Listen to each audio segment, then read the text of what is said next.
Welcome to Inside Hilltopper Athletics, brought to you by Panhandle Cleaning and Restoration. Here's your host, Todd Ullum. Welcome into Inside Hilltopper Athletics. I am Todd Ullum. Joining me, head coach of football, Roger Wiley. Coach, this past weekend, the Toppers traveled down to big-time rival Fairmont State. The Toppers expected a good game, and boy, was it ever. Hunter Patterson had him a tremendous day. Over 200 yards rushing, 4 touchdowns on the ground, 2 receptions, both for 49 yards total. The Toppers also got a pick 6 in this ball game, but fell short, 36-35. An incredible thriller in this one, but the Toppers just come short. Your thoughts on it? Well, overall, it was probably one of the better team games that we played. We still, there was a couple costly mistakes, but when you play in one-score games, it's not necessarily one play that doom you in. It's the combination of 5 plays probably that really cost us from putting the game away, first of all. But, they're a good team. They beat some good people, but it just shows the type of talent that we have if we execute. We executed very well on both sides of the ball. But, heartbreak to put in all that effort, but that's why it's athletics. That's why it's football. You're not going to come out with a tie. We just have to make one more play. And that's what it takes in those games. But, Hunter's performance was probably a little bit overshadowed by the late fumble that we would have, right there, if we just fall down and hold on to the ball. But it's not his fault. He's trying to make plays. And so, it's, again, a culmination of those 5 plays that kind of just doomed us in. And if we can eliminate it, the one thing I'm very proud of is that we're able to keep our composure. We didn't get caught up in the 15-yard penalties and running our mouths. We played football. And so, and I've been trying to tell them the whole year that, you can do everything right, and it just gives you the opportunity to win. The bottom line is you got to do some things extra to win games, and that's what we need to do. Having that many rushing yards on the ground, it sounds like that offensive line did really well for themselves again. We've talked about throughout the year having some youngsters on that offensive line. Do you think they took another step in this game? Oh, yeah. Whenever you rush, that much yards against a good Fairmont defense. And so, we were able to, I thought the offensive coaching staff with Coach Conwell and Coach Hopkins and Coach Bonner and Coach Allen did a good job of isolating things, came up with a great game plan, and we're able to attack it a little more out of the Wildcat package. And, playing with 6 offensive linemen at time, and right now that seems to be the strength a little bit of the offense because of injury. We kind of depleted receiver rise. Really we have one healthy running back. Everybody's at this time of year nursing some injuries and couldn't practice, and so overall, I'm proud, but, I'm not into moral victories. I've been here too long to say, okay, if you're a first-year coach and you're playing with people you're not supposed to, winning games, losing close games, you somewhat get caught up in the moral victory of looking at, hey, the future's bright here. For us, we're at the point where we need to win games. Lagarde started again at quarterback this week. Was there something you saw throughout this week in practice that got him back in the starting lineup? Again, same kind of situation. We had 2 healthy quarterbacks, and the reason why he got the start is because he had the experience of playing before. Jaron Brinkner, I really wanted to get him in the game to see him in live action, but there wasn't any time in the game that I thought that, okay, here's your chance, let's go. So, unfortunately, I'd like to see Jaron in live action and get going, but hopefully that, being the last week, we should get a few of them back. I don't know who's going to play. I know a couple are listed as questionable. Kekoa hurt his back in the Charleston game and tried to gut it out in practice one day and couldn't do it. And then I tried to rest him to see if he'd get better. It didn't. The other 2 quarterbacks have been out since the Glenville week. So moving forward, it's next man up. But we have to rely on our offensive line. They're playing so well, and when you rush for those types of yards, they got to be getting a hat on the hat somewhere. after a tough game like this against a rival like this late in the season, you've got one more game. It's against a rival. My question was going to be, how do you quickly move past this and move on to Wheeling? Does it make it easier to move on knowing that it's another big rival this week? Well, I would say, yeah, just because our philosophy, coaching-wise, is that we do things to get over the last week, and our goal is to be 1-0 as everybody else is in the country. And so I think it's a little bit easier that we treat every game the same as far as coaching goes. We don't put any emphasis more on one than the other. We try to prepare the same way, no matter who we're going to play. And there's a bunch of teams that before they got into the conference or started football that were our rivalries. And, Fairmont's probably the longest one. And you're going to develop new rivalries, and where people, just because of proximity to the school. That's the closest school we play, so it's a natural rivalry. But, when I first got here in 1991-92, the biggest rivalry was Wesleyan. And then it moved to Fairmont, then it moved to Shepherd. I mean, it kind of just rotates here and there, and it goes off to previous years, and if there was any bad blood or, but by proximity, this is the biggest rivalry, and this is the biggest game for us because it's the biggest game every week. Every week's a big game for us because if you look at football, in the team sports, you get the least amount of opportunities to play outside competition. It's not like you're playing 20, 30, 40 games. You get 11 guaranteed opportunities, and that's it. And if you look at the longevity, meaning the length of how long you practice, how long you go through it in the off season, the reward is playing in the fall and getting those 11 contests. So you got to take advantage of each one.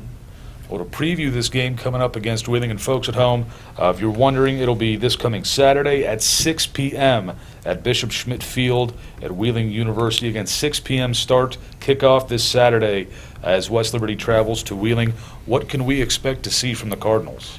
They're very good offensively. I think they're loaded, offensively. They've moved the ball on everybody and scored points, and then defensively, they've held some very good teams to not scoring. They've had some marquee victories, beating Frostburg for the first time and coming up with some big wins throughout the season. But they're very explosive offensively. We're going to have to try to eliminate big plays. And then defensively, we can't turn the ball over to them. And it sounds like a broken record, but that's probably – they're very aggressive in what they do defensively. If you think they're not blitzing, they're going to bring it, and then when you expect them blitz, they don't. And so they do a good job of mixing things up and trying to keep you off balance when you're on offense. What I worry about us offensively is just we got to do what we do best, especially when you have some injuries. We got to rely on that offensive line and the running game to maybe get us some matchups in the pass game.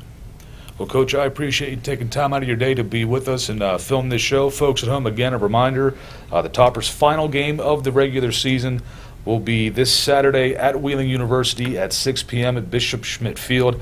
Again, Coach, thank you for being here. Folks, stick around. We'll be right back for more Inside Hilltopper Athletics. From humble beginnings in 1837, West Liberty University has been home to thousands of students. Whether you're a recent high school graduate or looking to complete a college degree later in life, starting your educational career at West Liberty University will be the catalyst for your future. This is a place where you will discover who you are and where you belong, surrounded by lifelong friends and a supportive faculty and staff. Start your journey home at westliberty.edu. And welcome back to Inside Hilltopper Athletics. Joining me now, the head coach of women's wrestling here at West Liberty University, Troy Bell. Coach, thank you for joining the show once again. Appreciate it. We had the preview show up at Dirty Dog about a week or so ago. Now, you had action before that show. Now we've got a little bit more. This past weekend was quite busy for you. Saturday and Sunday at Adrian. On Saturday, it was the Adrian Duels. The Toppers did very well for themselves. Ranked number 25 in the country preseason. They're coming in, and you kind of proved as to why you had that high ranking. Right. We end up going 3-2. was a great day for the ladies. They were excited. That first duel, we did face Adrian College, and we came away with a W there. It was the first dual win in women's wrestling history here at West Liberty, so they were excited about that. And we got to face top-ranked teams in McKendree and North Central. So that's the measuring stick we want, and we got to go back to work now and work on some things, wrestle through some positions. But that was a good day on Saturday. We went 3-2, so we was happy with that, and that's set up for Sunday on the individual tournament. And for Saturday as well, at 138 pounds, Skylar Smith went 3-2. All three of her wins coming by fall. Grace O'Corn was 3-2, winning by fall in her first match, and 2 tech falls in her last 2 matches. At 160, Isabel Kessie went 3-0 with 2 falls and a tech fall, and then Jamie Shapton was 2-1 with the pair of falls. The Toppers again would stay in Adrian and take on or compete in the Adrian Open, and there were quite a lot of things going on with this one, a lot of weight classes on Sunday. How was that quick turnaround for some of those wrestlers? Well, some of them, was still making weight the next day and everything, so you got to watch what's your nutrition on Saturday, especially in between the duels and stuff. You want to, get your nutrition on point and everything, but it makes a big difference, especially since you're weighing in the very next day. Yeah. But I really like those 2-day tournaments because it's a simulation of nationals, because, once we get to nationals, that's going to happen that way. So, as many 2-day tournaments, if we can do 2 or 3 a year, that way when we get to nationals, they're still in their comfort zone. They've done it before. So that's a big advantage to be able to do that. Sunday was a barn burner. There was a lot of schools there. We had brackets of up to 32. A lot of intestinal fortitude. A lot of wrestlers wrestled on the backside. 103, Jelena, she wrestled really well, came back and got 8th. But wrestling on that backside is something you're going to have to do at times, and that builds your character, and I was real proud of her for that. Yeah. It was just tremendous to see some of the other finishes here. Again, you got other 8th place finishes with Grace O'Corn. And again, the Toppers' next meet will be at Baldwin Wallace Open, Sunday, November 24th at Berea, Ohio. As this season moves on, I just want to keep it here with the early stuff. How did you think they performed in this past weekend overall? Who were some of the standouts? We overall performed really well. I'm excited because now we have some film, more than just a couple matches. Some of them wrestled up to 10 matches over the weekend. We found ourselves in some bad situations, and we got to figure out how to wrestle out of those situations. But that gives us ammunition to go back to the room and work on those techniques. And also things we've been talking about a lot is the mat management, being able to manage your match. Understanding the clock and what the score is, and how to wrestle, because there is a little bit of different technique there that we're going to use. And when you're up by 5 or 6 points with a minute left, and those freshmen seem to want to fire off the trigger all the time, but the veterans did a really good job on managing their match, which will also teach the freshmen that's very important. So moving forward, we got this weekend off, but the Baldwin Wallace, it was just good timing for us because, we had back-to-back weekends. We had a long weekend, a lot of grinded-out matches. So we're dealing with a little bit of injuries here and there, but that's expected in this sport. So, goal is to be able to continue our training but stay healthy, and look forward to Baldwin Wallace. And we had football coach on here right before this segment, so we'll go with, I guess, the football way of thinking. Next week being kind of open, no meets. I guess a bye week, you could say. Right. How does the training differ from if you had something going on coming up this weekend, and now the fact that you don't? How is the training different? Well, this week we're going to be able to slow down a little bit and actually slow the pace down at our training sessions, to be able to focus on some technique, be able to focus on some finishes, get really more technical on how to wrestle through those difficult positions. So the intensity won't be there as much as it will the following week when we start repping up to compete again. But this week we're really going to focus on what we've learned for the past 2 meets. We're really going to focus on watching some film and work our way through those tough situations. And the situations you're always going to get in with the high-level wrestlers, you're going to find yourself in bad positions. You got to learn how to wrestle through them. So we'll take our time and work on that this week. And for the folks at home, I just want to ask some questions here. Topper Nation, if you were familiar with the way acro and tumbling worked here when it first started at West Liberty University, it's similar to women's wrestling to where it's not just Division II. It's not every single school in the Mountain East Conference having this sport. It's going to be, I believe, Divisions 1, 2, and 3, maybe more. Is it just the Correct. Yeah, it's Division 1, 2, and 3. Yeah. We'll compete at the regionals, which is at Tiffin this year. Top 4 to go to nationals. So when we do go to nationals, it's Divisions 1, 2, and 3. We'll all be competing for that same national title. So, that's exciting. Helps out with recruiting too. So, It was kind of the same for me when I looked at acro and tumbling and the teams involved years ago when it first started here, and I see Baylor. I'm thinking that's Big 12. WVU Right. plays in. I look for women's wrestling. I see Iowa. Yeah. And in my mind, I understand men's and women's are different, but Iowa's still a top dog in wrestling when it comes to women's wrestling as well. So that just kind of shocked me, and just the opportunity. And if someone from West Liberty get an opportunity to wrestle someone from a big school like Iowa or anywhere else, that could really put somebody on the map. Yes, and we're excited about that, and that's why this tournament was so exciting this week at Andrew, because we had some of the big schools there that are, historically been competing for national titles, and that's our measuring stick, and that's what we're trying to do. We had a couple wrestlers who actually, wrestled some All-Americans and wrestled some real team members, and if you don't put your hand on those type of athletes, you'll never really have a measuring stick. So that was exciting that we got to do that this weekend, and now moving forward, we know what we got to do and what we got to work on. Well, Coach, great job last weekend. The team did tremendous. Good luck in your off week and all the training, and good luck again at the Baldwin Wallace Open. It'll be November 24th in Berea, Ohio, coming up here for the next women's wrestling meet. Again, Coach, thank you for being here this afternoon and filming with us.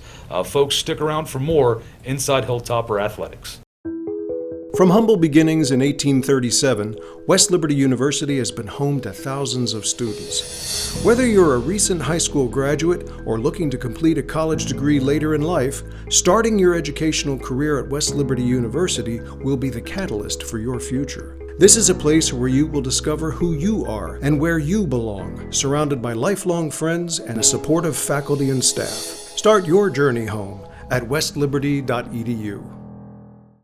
Welcome back to Inside Hilltopper Athletics. Joining me, the head coach of women's volleyball, Mackenzie Johnson. Coach, this past week had one match on the week, and it was a big one against rival Fairmont State at the ASRC. The Toppers in a thrilling 5-set victory, just some craziness. That first game won 30, or the opening set, I apologize, won 30-28. That one in itself had to just be ridiculous compared to the rest of the night. I think the biggest thing during that, is just keeping our composure and almost like acting like you don't have 2 points to not make an error. But I think our girls handled, that really well, and then coming out, with a little bit of dominance in that second set was good too. It was good to see, again, they jumped out to that 15-5 lead on the way to the 25-21 win in the second set. And as things went on, it would be a crazy back and forth. A good heads-up move by a good head coach.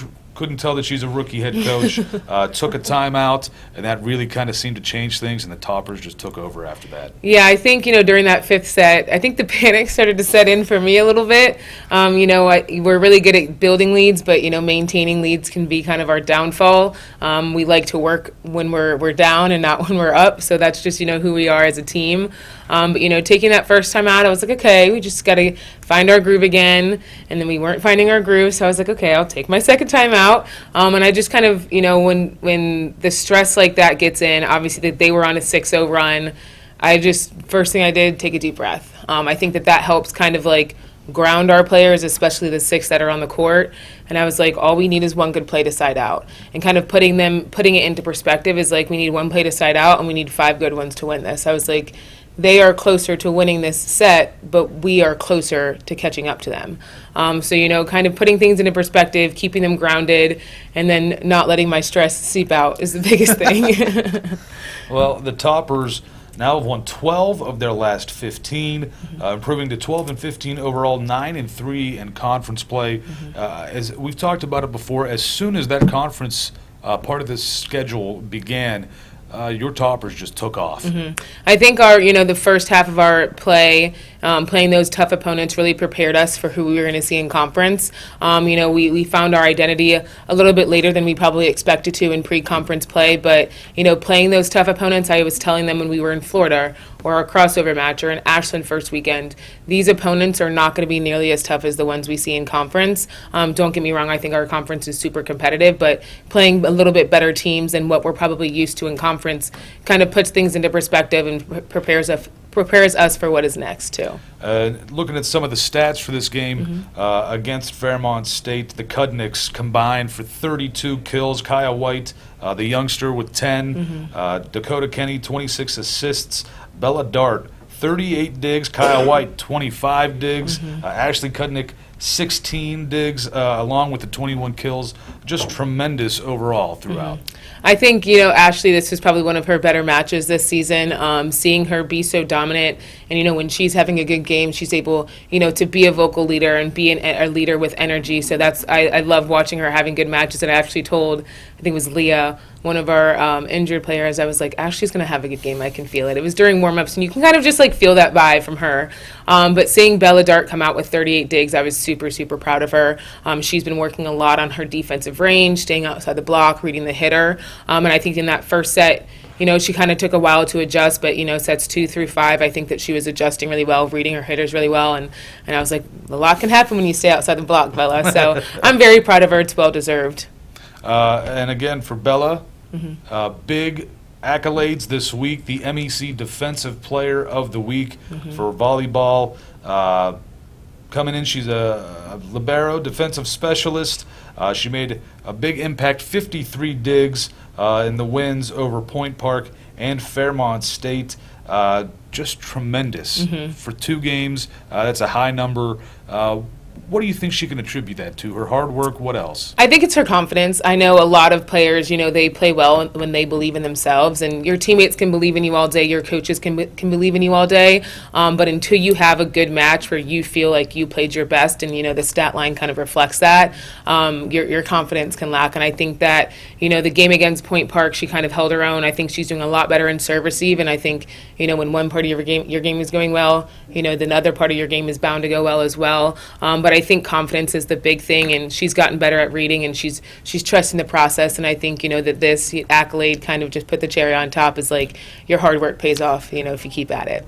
Well, again, congratulations to Bella Dart. She has earned this tremendously for the Toppers. Don't have a whole lot of time to think about it. Nope. It's tonight. It can't be too far from leaving campus here as we film this. Tonight. Against Frostburg State, you have to travel to Maryland. It's a long road trip. How do you keep your team from getting too, I don't want to say jet lag, but the ride on the bus there, how do you keep them from getting too tired out? Our players do a very good job at sleeping. They love to sleep on the bus. I always tell them, get a big lunch before you go on. But, I think our team, our leaders, and, our captains, they do a really good job at, it's not really what happens on the ride down there, but it's what happens, in the locker room when you get there. They do a really good job at, sticking to the pregame rituals. I'm a stickler about that. Your hair's got to look the same. You got to drink the same energy drink. So I think that, their pregame rituals get them right on our road trips. And for the Lady Toppers as well, I'm not going to ask you too much just because I don't want you to have to look ahead of Frostburg tonight. But the Toppers will come back home on Friday the 15th at 7 p.m. to take on Wheeling. And it'll be senior night here at the Hilltop as well. So make sure you either get to this game and make sure you get to this game at the ASRC for senior night. Just a tremendous year so far for women's volleyball. As we get closer towards the postseason, are you happy with where the team is at? Yeah, I think I'm happy might not be the word, but I'm pleased right now. I'm satisfied. As of right now, being where my feet are. But obviously that could change. I think we've been practicing a lot better. I think we're looking a lot consistent in our own gym and playing against our own teammates. But going into postseason, I kind of just have to remind them that these no day is guaranteed. We have to play every match like it's our last. We have to practice every practice like it's our last. And at this point you're just fighting for your season to last a little bit longer. Well, Coach, thank you for taking time out of your day. Yeah. And thank you for probably cutting it pretty close to when you got to leave. Folks, so don't forget, tonight at Frostburg State, 7 p.m. And then Friday the 15th at 7 p.m., Wheeling comes to West Liberty in a huge rivalry matchup towards the end of this season. It is also senior night, so come up and celebrate all the seniors that have played so well for the volleyball team this year. Coach, again, thank you for being here. Yeah. Be safe. Good luck tonight. Thank you. Folks, stick around. We'll be right back for more Inside Hilltopper Athletics. From humble beginnings in 1837, West Liberty University has been home to thousands of students. Whether you're a recent high school graduate or looking to complete a college degree later in life, starting your educational career at West Liberty University will be the catalyst for your future. This is a place where you will discover who you are and where you belong, surrounded by lifelong friends and a supportive faculty and staff. Start your journey home at westliberty.edu. Welcome back to Inside Hilltopper Athletics. Joining me right now, head coach of men's basketball, Ben Howlett. Quite a weekend start for the Toppers in this MEC PSAC, I guess CIAA crossover as well. You had Wheeling, Westchester, and Bluefield State all come to town. You would take on Westchester and Bluefield. In this first one against Westchester, the Toppers would win 114-91. The Toppers had a pretty good night there. Had 3 returners finish in double figures with points. Dante Spadafora, Lance Schuler, and Finn Woodward. Finn would also get the double-double. J.J. Harper, Daniel Autry, and Cameron Tinsley also had 13 points. 10 players, 9 of the 10 players that saw the floor scored. Seemed like your typical West Liberty stat line. Yeah, I tell you what, I like the effort a lot from that game. I thought our guys came out of the blocks really strong, but didn't put the team away when I thought we should have. We let them back in the game and had a tough time getting stops there later in the game. So that's something we're going to clean up. But happy with the effort, happy to be 1-0, and happy to be the PSAC team. Yeah, again, that Westchester team, they didn't have a great weekend this past weekend, but they are one of those teams in the PSAC that seem to perennially be in playoff contention. We'll see what happens with them later on this year. Then we move on to Bluefield in a very, maybe not familiar foe much lately with the old conference team, now not in the MEC, but the head coach was a familiar foe in Devin Hearn. Coming into this one, watching the way that they played against Wheeling in their first game on Friday. I'm not going to say too surprising, but coming in as the 12 seed in their preseason poll, they really showed Wheeling what they could get if they wanted to travel down to Bluefield State. And then against you, had a very good game as well. Both they were able to put up over 100 points just like West Liberty, but the Toppers came out with a huge victory in the end. What a hard-fought game and a great test early in the season. Yeah, I think this, going into year 4 for Devin, this is the team he really liked.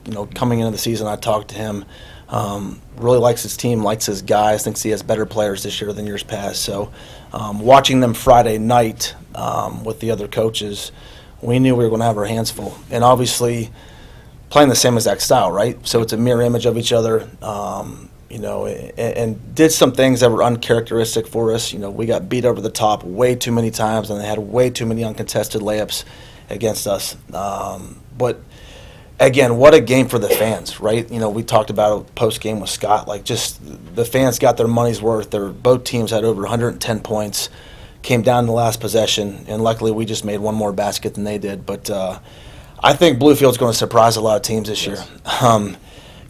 Picking them last in the CIAA, I think, is ludicrous. I think they're going to surprise a lot of teams. And if I were Devin right now, I'd be feeling pretty good, because it's always nice to be picked somewhere near the bottom, because then you can go out and prove people wrong. And I definitely think that's his mindset going into things this season. Well, so far, so good for Coach Devin Hearn down at Bluefield State. It was also nice before the game to see some old former Hilltoppers come in that were some of his teammates. C.J. Hester was one. To see just smiles on everybody's faces from West Liberty, seeing Devin again. Even his face, it looked like everybody was happy he was back. How could you not be, right? Yeah. Like, Devin's just...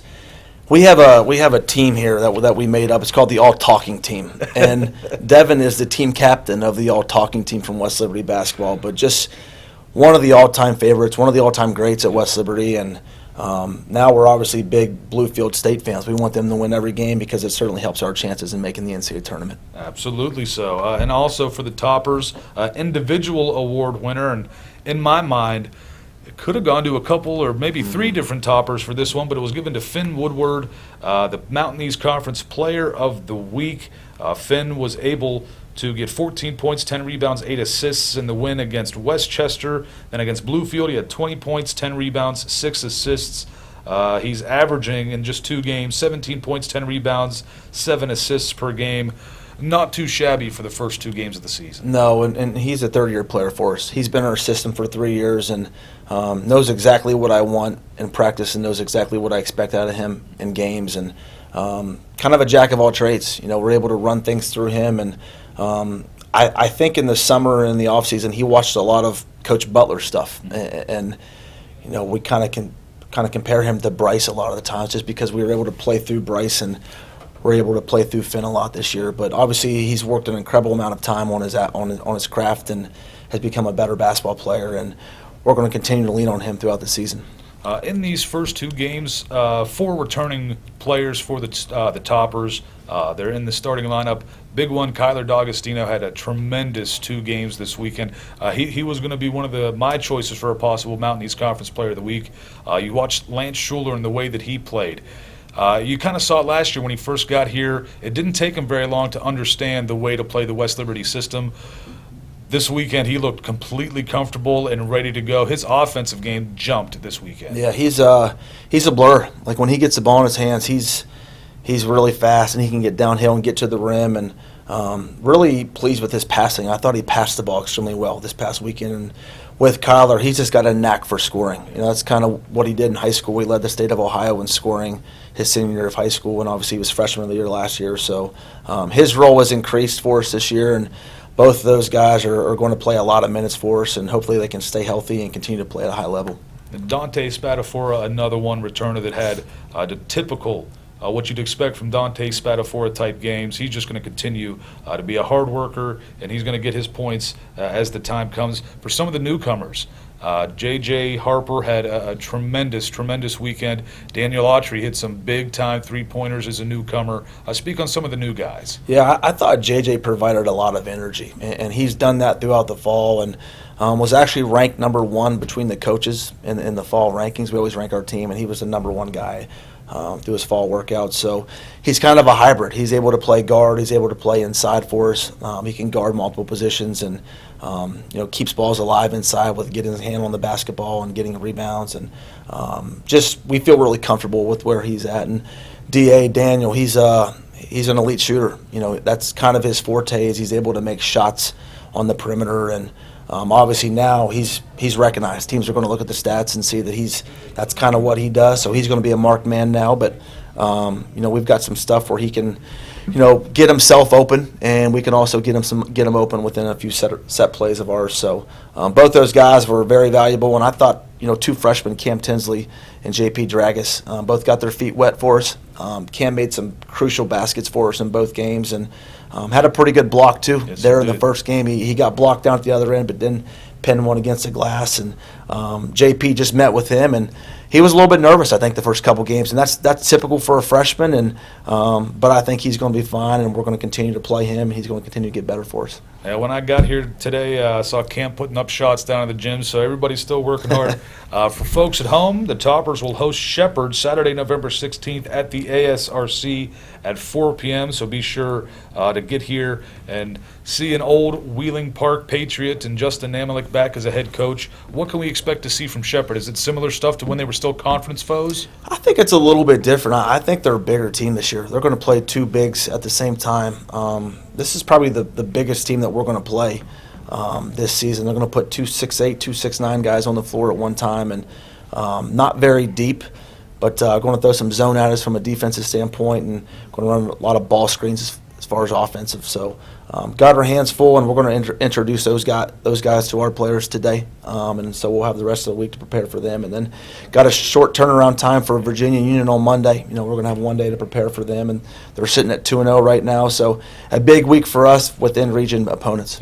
Well, Coach, I appreciate you taking time out of your day to do the interview with us. Folks at home, stick around. We'll be right back. And again, don't forget, Shepherd will come to the ASRC Saturday, November 16th at 4 p.m.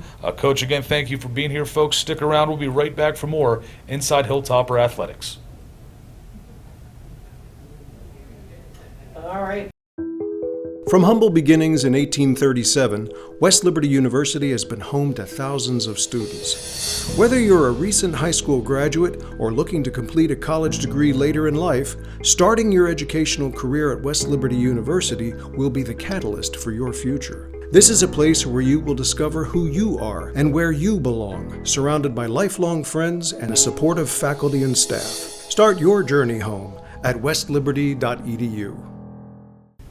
Welcome back to Inside Hilltopper Athletics. Joining me now, the head coach of women's soccer here at West Liberty University, Pete McMenemy. Coach, welcome back to the show. We've got a couple games to go over here. The final regular season match of the season against Wheeling here at West Liberty University. The Toppers would come out with a big victory, 2-1. It was tied 1-1 in the 86th minute before a familiar name that we've said on this show quite often, Mia Zeka, gets a free kick goal to break the deadlock. The Toppers would win this one 2-1. Huge against a rival in Wheeling. What was the feeling for the team? Yeah, obviously really happy to get the result. Not only the result, but clinched third spot in the division. So yeah, it's always nice to score a late goal, particularly in a rival game. I thought the way the game kind of panned out is I thought actually Wheeling was better than us in the first half.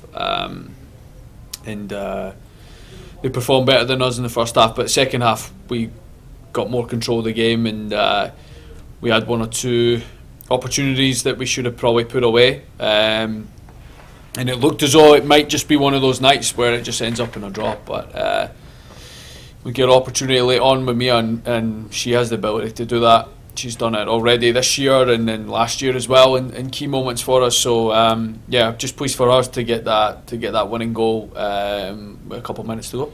It feels like that game was just filled with kind of clutch moments for the Toppers.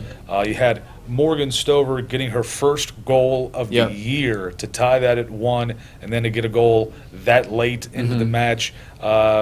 Was that kind of the feeling with the team that was going to, whatever it took, you were going to get it done? Yeah, I think just to touch on Morgan, I mean, Morgan's been somebody she's a senior player for us, but she's not really played a lot of soccer here. She's been really plagued by injuries. She's had 3 ACL tears in a relatively short space of time. So, the fact that she's, to be honest, the fact that she's even been involved and played college soccer is a testament to how hard she's worked, and I was really happy for her that she got the opportunity to score, and it was a good finish. Not always what you see from a defender in that area of the pitch, but she put it away well, and I'm just very pleased for her that she will have that kind of memory for the rest of her life, and she's deserved it. By the way, she's worked really hard. So, but yeah, I think those games are always going to be close. It doesn't really matter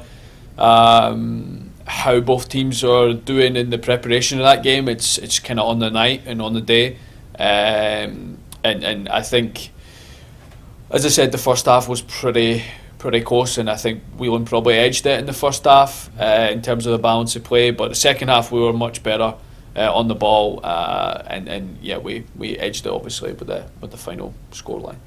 Well, the Toppers would beat their rival Wheeling 2-1 here at West Liberty University and would prepare to go into the postseason in the Mountain East Conference tournament to take on West Virginia State, a formidable foe to say the least. What was the thought process and the game plan going into this one? Yeah, so heading into that game, I mean, obviously we had played them once previously. We just felt in that regular season game we'd never done ourselves justice, so we wanted to obviously firstly right that kind of wrong. As far as the game went on Sunday, I mean, I think honestly the first half is probably as good as what we played all year. We were actually the dominant team. We dominated the ball. We dominated the opportunities. We frustrated them a lot. We were able to press them high up the pitch and win the ball back.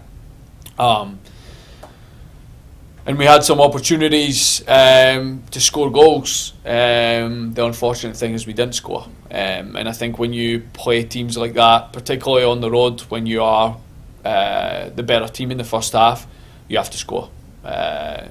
So we knew that going in at half time, was a very good first half performance, but we knew second half they were going to come out flying, and they did. So, we kind of conceded 2 goals in quick kind of succession in the early on in the second half, and once that happens, you're chasing your tail a little bit, and you have to open up and be more expansive to try and get goals back into to get back into the game, and it just kind of we got caught a couple of times on the break, and they can do that to you. They're a dangerous team. There's I think one of the girls that came off the bench has 12 or 13 goals on the season, so that's significantly more than any of our players. So it just speaks to the kind of firepower that they have and the talent level that they're able to build. So I think maybe 5-0 was a little bit harsh on us in the sense of how the scoreline was, but I think they definitely, based upon their second half performance, they deserve to win the game. But maybe 5-0 was just a little bit too harsh, just based upon how we played. But with the season ending, what was some of your message to some of the seniors, the ones playing their final games? Yeah, just honestly to try and take what you've learned through this soccer program and try and take it into general life. I think there's a lot of transferable skills that you can pull from sports and take them over in your career and your work and personal life and relationships. So it's understanding that they've been a big part of the kind of upward trend that we've seen in the last couple of years, and without them that doesn't happen at all. So it's as much them doing the hard work and putting the effort in, and honestly the ability to learn new ways of doing things and kind of being open to change is what's led us to get to this point. So I just wish them all the best of luck, and again they've been massive parts of what the program has been able to do the last 2 years. As I said to them kind of after the game, I mean, they've done some things within the program that no other team's ever done in the history of women's soccer. So they can safely say that they're kind of in a kind of league of their own, and when it comes to our program anyway, and what they've been able to achieve. So they should be really happy with their contributions, and just to enjoy these next kind of steps in the process of their life, and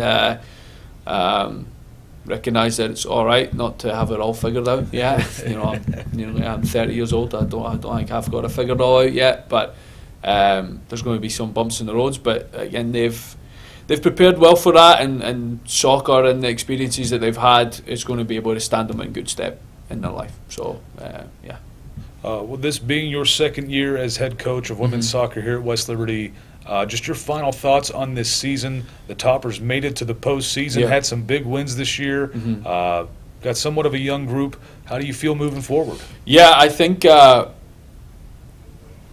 again, it was about, okay, can we continue to establish us being, in the playoffs, competing for a championship?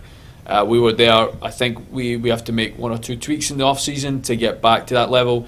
Because of how many seniors we're losing, we'll be bringing in a lot of new faces.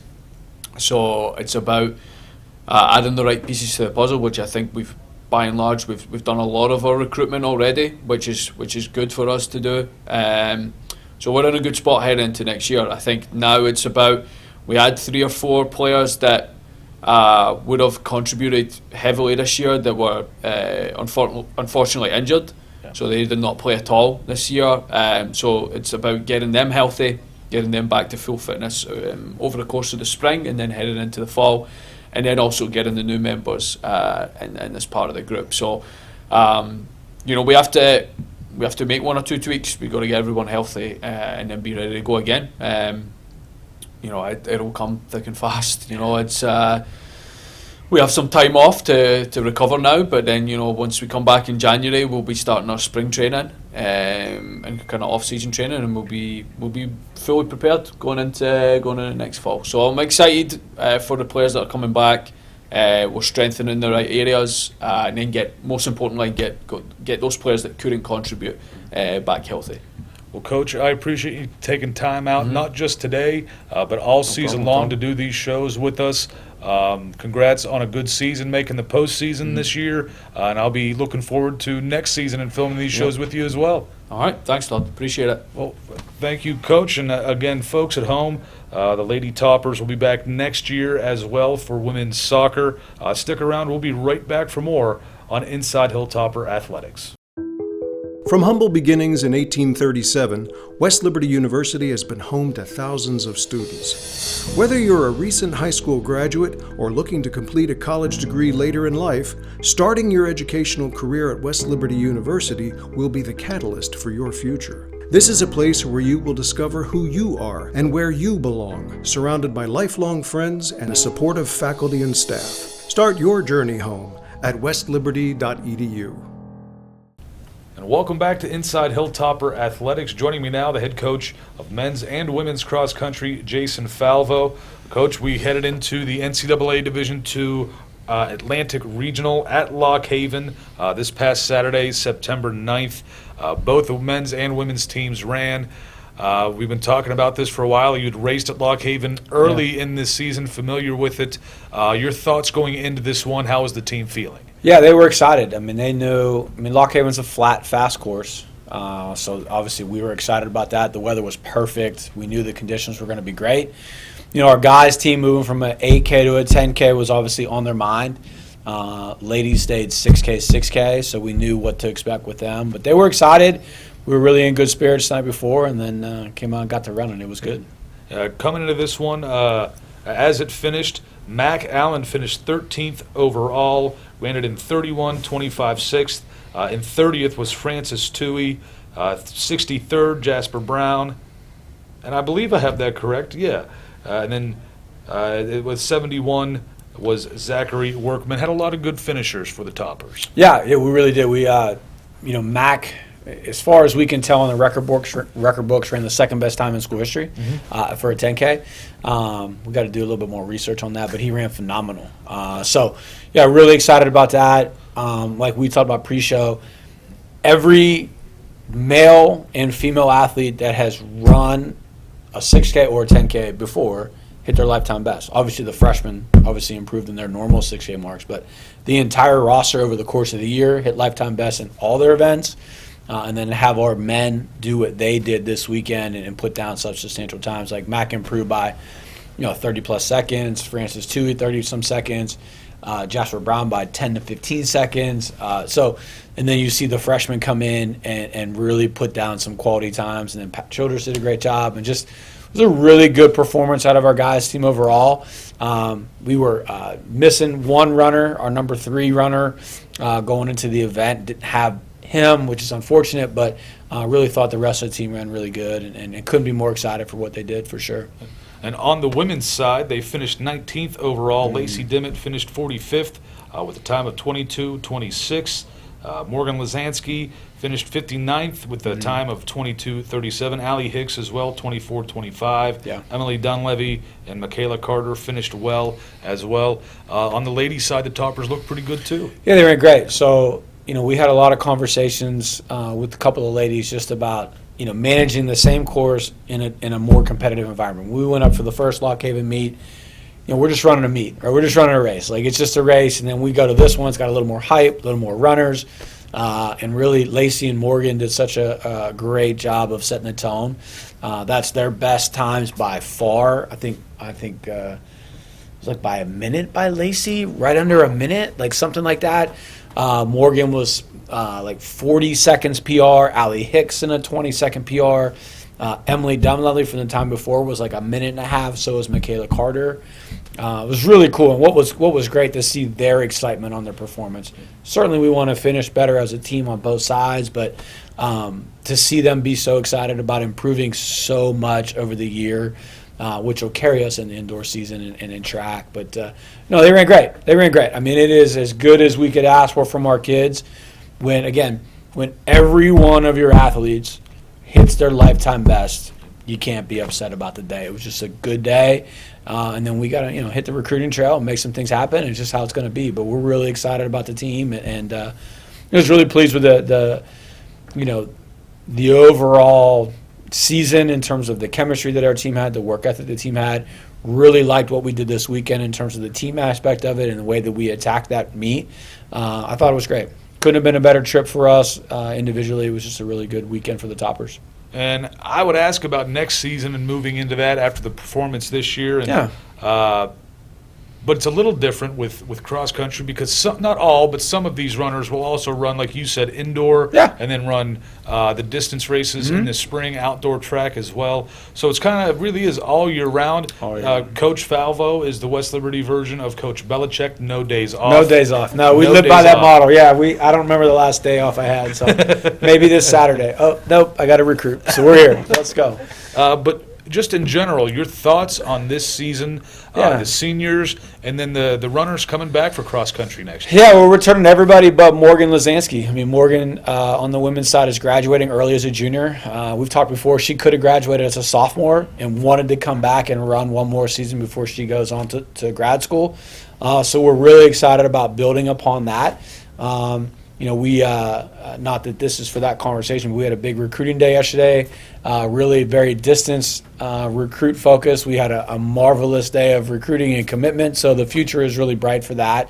We're really excited about the progression. Year 2 for me as the cross-country coach, and really my first full cycle because we got the job so late, got Coach Gwynn, our distance coach, in here late, being able to put our program in together and the job that he's doing with those athletes, we couldn't be more excited, and it's really going to pay off in years to come. And we would take this as a foundational step for us in the program, first building block that we need, and to lay the foundation for where we want this program to go. So really excited for it. We think we got the how we want this program to run and what we want to do with it kind of figured out in year 2, and then continue to progress, right?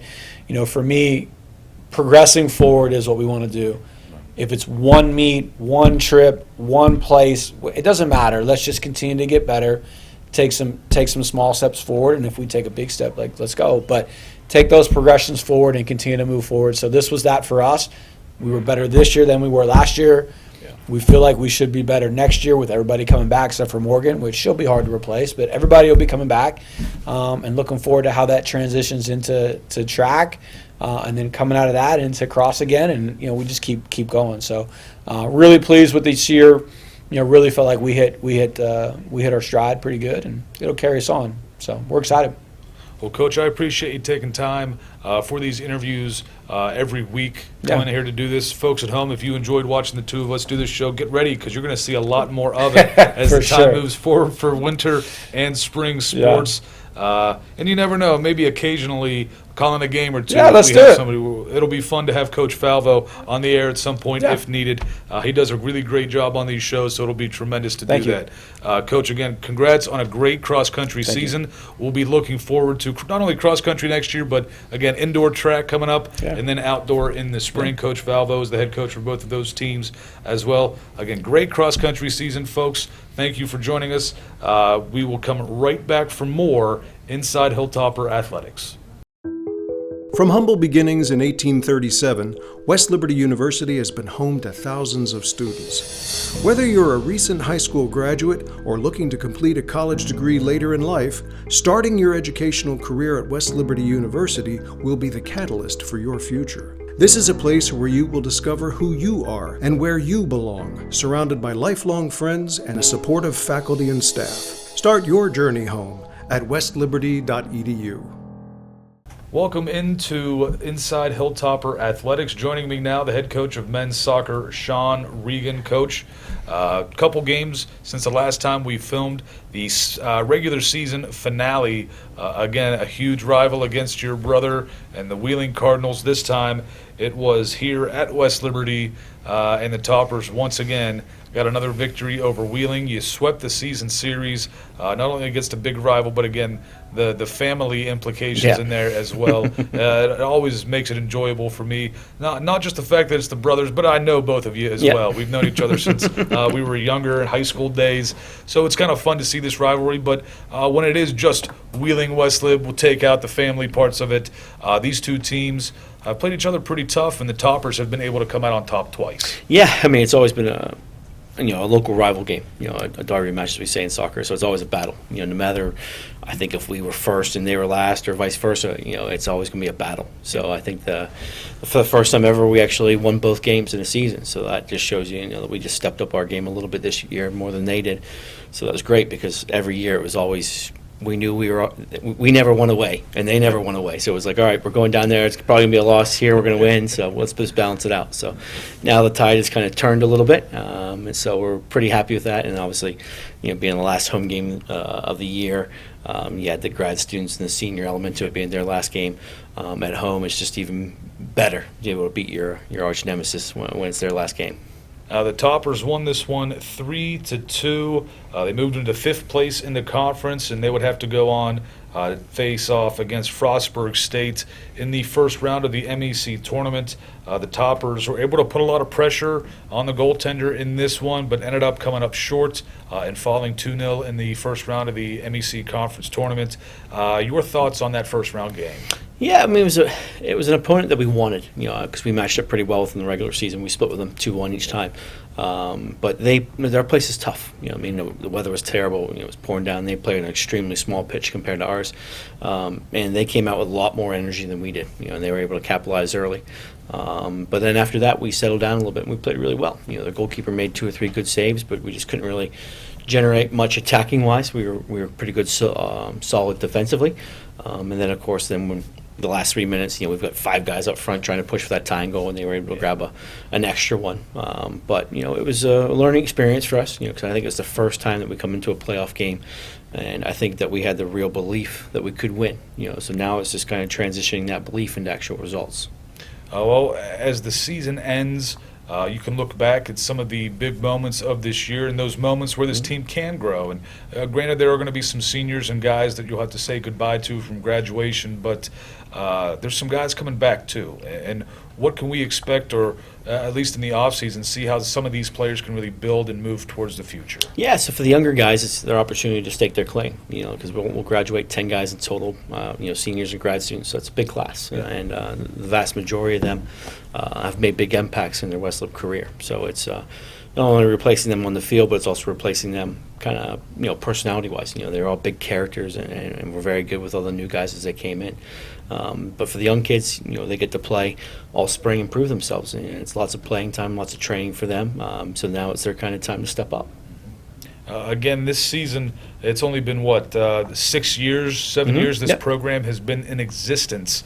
And getting to take on some big rivals and win. Again, teams like Charleston, throughout the nation, good luck anybody. Yeah, exactly. I mean, that's a little bit of a difference here. Charleston's out of this world compared to most Division II programs in men's soccer, but comparatively to the other programs, in just a short period of time, you've been able to get this team right into the thick of things and making some noise. It's kind of good to see. And how much noise do you expect to make next year? Yeah, I mean, that's just kind of our goal is always to progress. So this year we finished the highest we've ever have, in 5th. And we're going to push for top 4. That's our goal. Realistically, outside of Charleston, we can compete with anybody, which is great. It's just that our league is so tough that everybody beats everybody. Yep. So there's no real kind of clear top 3 by any means. You can be dead last, just like Collins Court was 2 years ago. Now they're 24th in the country.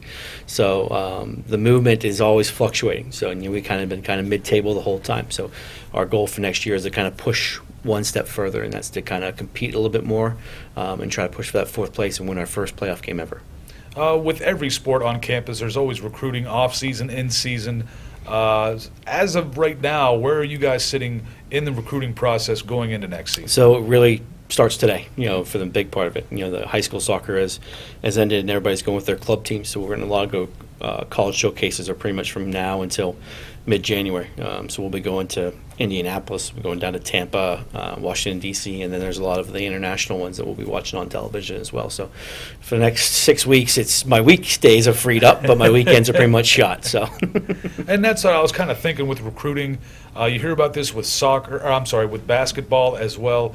where coaches don't necessarily look too much towards the actual high school season playing for their school. Yeah. It's more of the travel teams, the AAU or things of that nature. Is it that similar with soccer? Yeah, high school is just tough because you can go to a high school game and you might see one player and he's a sophomore. Where when you go to all these showcases, there's 152 teams there and everybody's a senior. Yeah. So you can get more bang for your buck, and it's usually a much higher quality. And then when you go, you get teams from California to Florida to Texas, so you kind of get your horizons opened up with, across the board.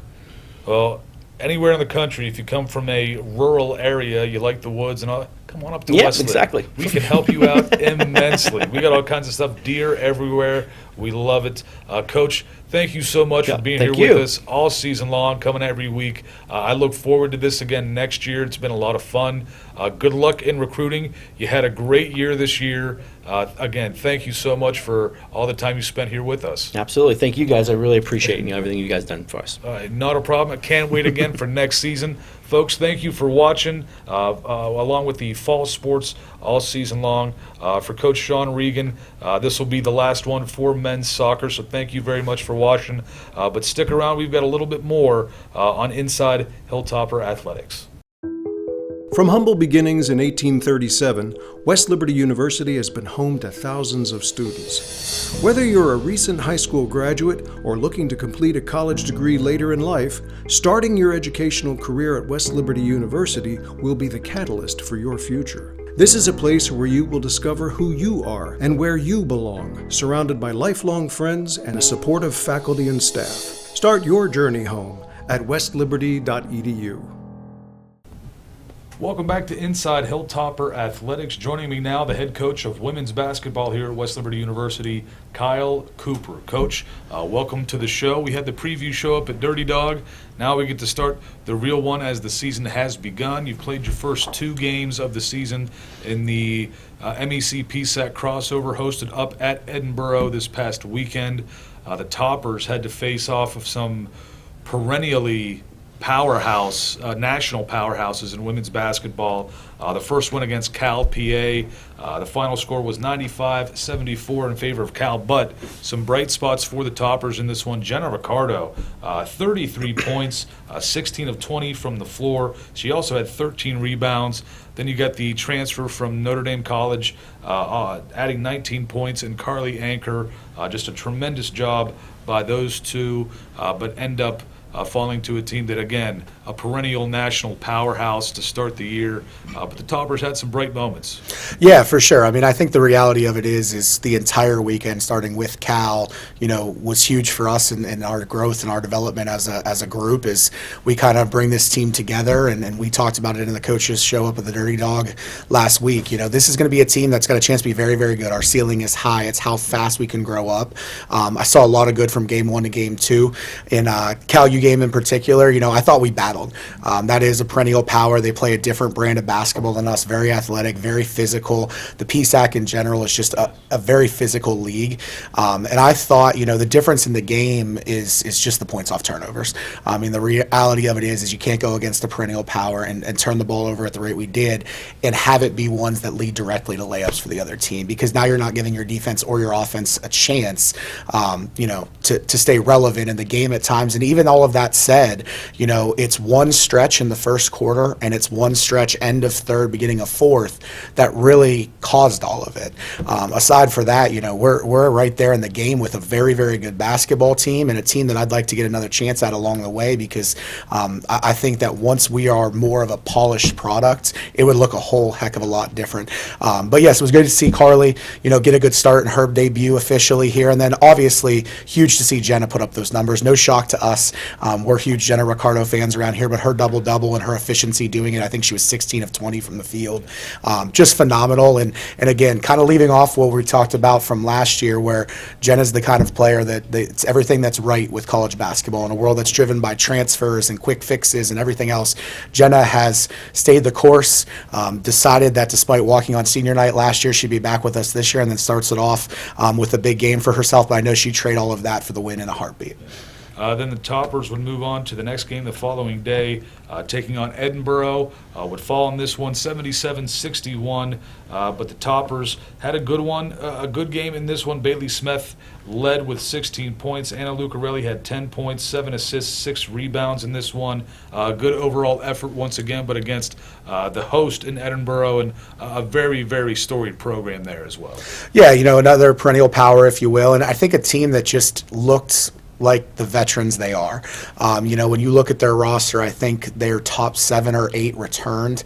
They added in 2 of the 3 best players from Damon College, who was an NCAA tournament team. I think they went as far as the Sweet 16 or Elite 8. So you had a lot of 5th-year players, 6th-year players, and then sprinkle in some juniors and sophomores that have been in the program for a while, and hats off to their coaching staff. They grow their own. But we are there every neck of the way. I mean, we start off the game 19-8 at the end of the first quarter. We carry a lead going into half.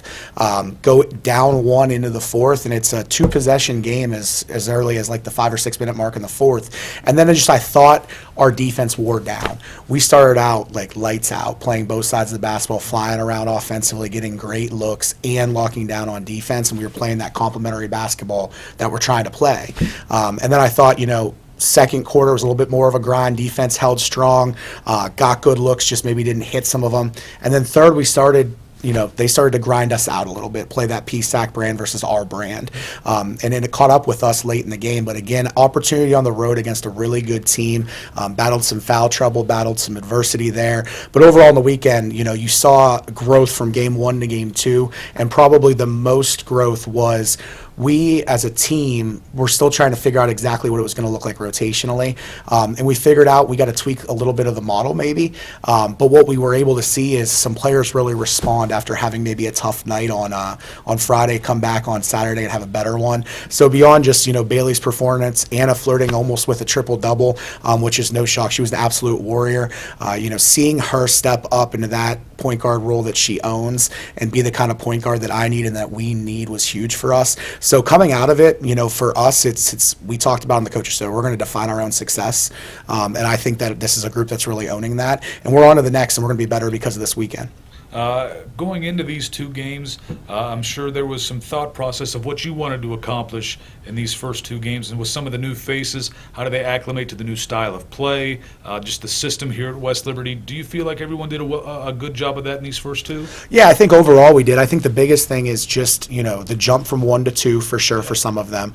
Overall, the collective group sticking together, weathering adversity, and staying together through all of it. And you saw the emergence of some players that really brought some energy and some enthusiasm and so on beyond just what we already demand in the standard. But when you can get those kind of lifts, it's huge. So, I referenced it, and I feel it as a coach. We feel it as a coaching staff, and I know they feel it as players. You can feel how you want to feel, mentally, physically, emotionally coming out of a weekend like this. I'm choosing that we got a lot better from it, and I'm hoping we see that directly tomorrow night when we see Seton Hill, who's another good basketball program from the PSAC. Yeah, speaking of that, again, Topper Nation, tomorrow night, it'll be Wednesday. The Toppers will host Seton Hill at the ASRC at 5:30 p.m. So be sure to get here to the ASRC right before 5:30 to get to see tip-off. Again, Wednesday night is the home opener. If you can't make it here, you can watch it on Topper Station. You can find us on social media as well. We'll be broadcasting the game.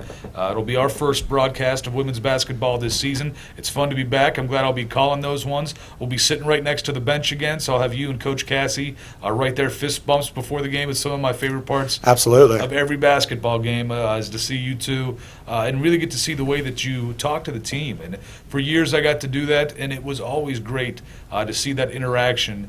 And I will look forward to that as well. What can we look forward to seeing from Seton Hill? Yeah, well, happy to have you back on the sideline, and obviously I appreciate the sentiment there. Seton Hill and us should be a fun game. So I know it's a standalone game. Our men do not play a doubleheader with us tomorrow in this non-conference game. But you've got a program that's under new leadership as of last year.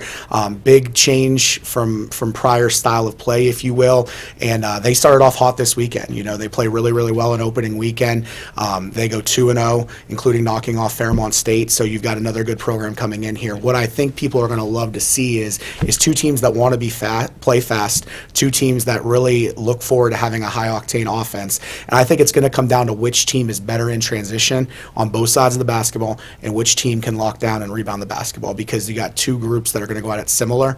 So it should be a fun game tomorrow night. We need a crowd there. We need our support. And selfishly for us, we haven't been at home through any scrimmages or opening weekend, so we'd love to see a nice turnout tomorrow as we gear up here for some homestand, which we need. Yeah, absolutely. So again, Topper Nation, get here to West Liberty University. Get to the Hilltop in the ASRC tomorrow night on a Wednesday at 5:30 p.m. The Toppers will take on Seton Hill in the home opener of women's basketball. Coach, thank you for taking time Absolutely, thank you. out of your day to be with us. We'll see you again, not just tomorrow night, but next week as we continue to film these shows throughout the season. Folks, stick around. One more segment. We'll have men's wrestling coming up on Inside Hilltopper Athletics. All right, boys. From humble beginnings in 1837, West Liberty University has been home to thousands of students. Whether you're a recent high school graduate or looking to complete a college degree later in life, starting your educational career at West Liberty University will be the catalyst for your future. This is a place where you will discover who you are and where you belong, surrounded by lifelong friends and a supportive faculty and staff. Start your journey home at westliberty.edu. Welcome back into Inside Hilltopper Athletics. I am Todd Allum. Joining me, head coach of men's wrestling, Danny Irwin. Coach, high hopes for this season. Since day one, you've come to campus of West Liberty University. You have been tremendous. Your teams have done tremendously. No surprise that it starts off well in your first meet against Pitt Johnstown. The Toppers did tremendous in this one overall. Yeah, it was a fun duel. I mean, it was a really good environment. There was a lot of fans in their gym, and they were honoring, alumni, and now deceased and Coach Pat Pecora, and so there was a lot of emotions in the building that night. But we had 10 guys go out there and represent us at just an extremely high level, and we're really gritty and.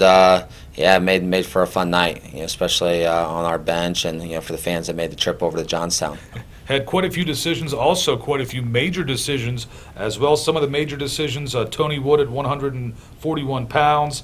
Then also we had Ty McGeary at 184. And then maybe the biggest, not a major decision, but was it a surprise to you, or maybe the biggest surprise of the night at 285, Parker Bentley getting the victory there as well? Well, I think the thing that didn't surprise me at all is just the way we went in there and competed. What we did at Mount Union, we discussed a little bit about that on the last show. We were really gritty.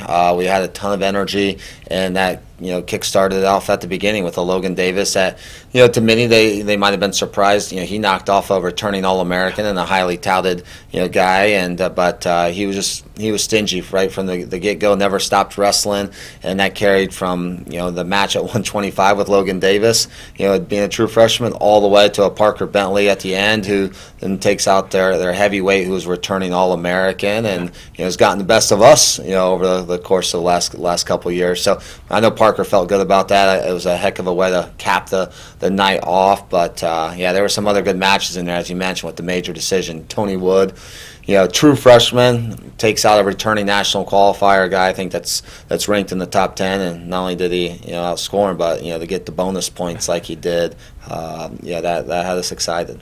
We hear about this sometimes in sports when a program has done very well for themselves and they get, whether it's a transfer or an incoming freshman, whatever, they feel like as soon as they put the uniform on of whatever sport it is, they're automatically going to be good because this team's always been good. All I have to do is put on the uniform and I'm good too. It doesn't seem like that's the case with your wrestlers. They know this program has been good, but they come in thinking, I'm going to work hard and make it even better. When you have these young kids come in and be able to take out guys that were All-Americans or nationally ranked the year prior, that just speaks incredibly towards your program in my mind. Well, I think it's something that's what we've done really well thus far, is not so much worried about if we were going to get an extra boost by putting on a WL singlet, but ultimately by the work that we're putting in day out, that as excited as we can be for things down the road, like a Pitt Johnstown duel. I think we're just really taking care of business day in and day out, and just being really I would say, rough with one another in the room every single day, with the nature of our sport, but ultimately the manner in which we're supporting each other. We had some guys travel over there that they wanted the opportunity to put that WL singlet on and shine out there in front of the fans, and they didn't get a chance to. But man, they were the best teammates, the best supporters, and just brought that energy from the sideline and made for after the first 5 minutes of that duel, almost like a home duel for us, which was fun.